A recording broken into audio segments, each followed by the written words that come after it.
Hey Blender fans, they finally merged the Crease Pencil branch into Blender 2.8 and here's a short video about this feature.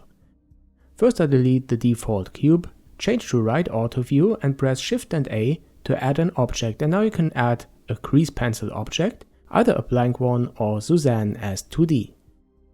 I start by adding Sunzanne the monkey, press G and Z to move it upwards, and as you can see it is an object. I move it in object mode. In the layers menu, two layers are defined for the object, a colors and a lines layer that you can display or hide separately. In the materials tab, different materials are added. Each one has a stroke and a fill property, and you can use these materials for the brushes when you draw. But before we draw an object, let me change to sculpt mode. Here you have a bunch of sculpting brushes for 2D, for example to change the thickness of a stroke. When I do this here for the stroke at the top of the head, it looks like black hair. And with the grab brush you can move around the points of the strokes like this. Okay, when I go back to the draw mode, the brushes for drawing are visible in the tool shelf. For example pen, fill or pencil, but I will come back to this in a minute. Now let's create a new blank Crease Pencil object in object mode. And for this object I add two materials, one for the black outline and a skin material to fill the object. I will use this to paint a neck for the monkey, and I will add two layers, a lines layer for the outline and a colors layer for the fill.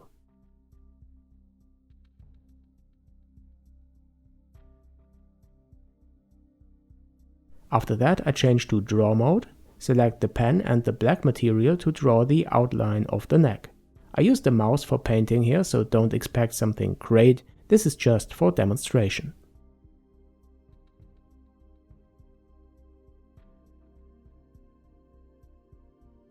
In sculpt mode I make some adjustments for the strokes, and then back in draw mode I select the pen brush and choose a skin material for painting, and now you can fill the area of the neck like this.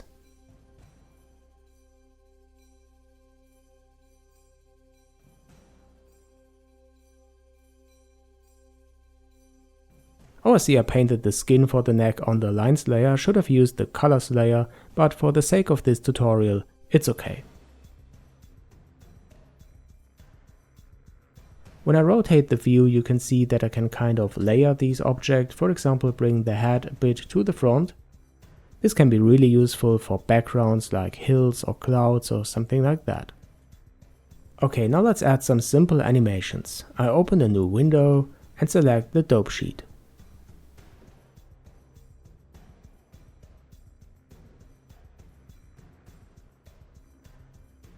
In the timeline I activate automatic keyframe insertion, and then I add keyframes for the head for frame number 1 and 30. I select the first keyframe and press I to add location keyframes, and the same I do for frame number 30. Then I set the end frame to frame 30, and in between at frame number 15 I move the head upwards, which will also add a new keyframe. And with this we created a cyclic animation.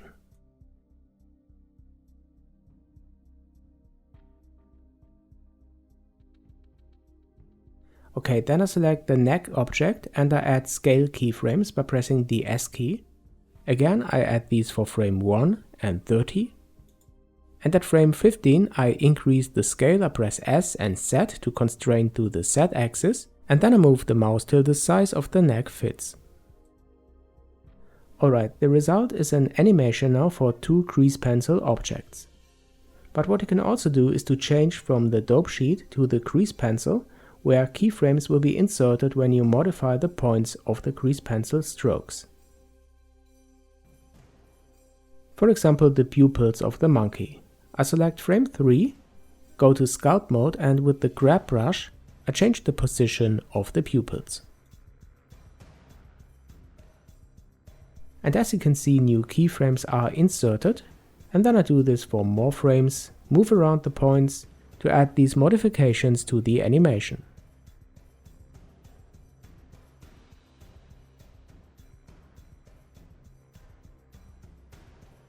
And when I play the animation you can see the result. It is a very simple one, but I think you get the idea which possibilities the crease pencil feature offers.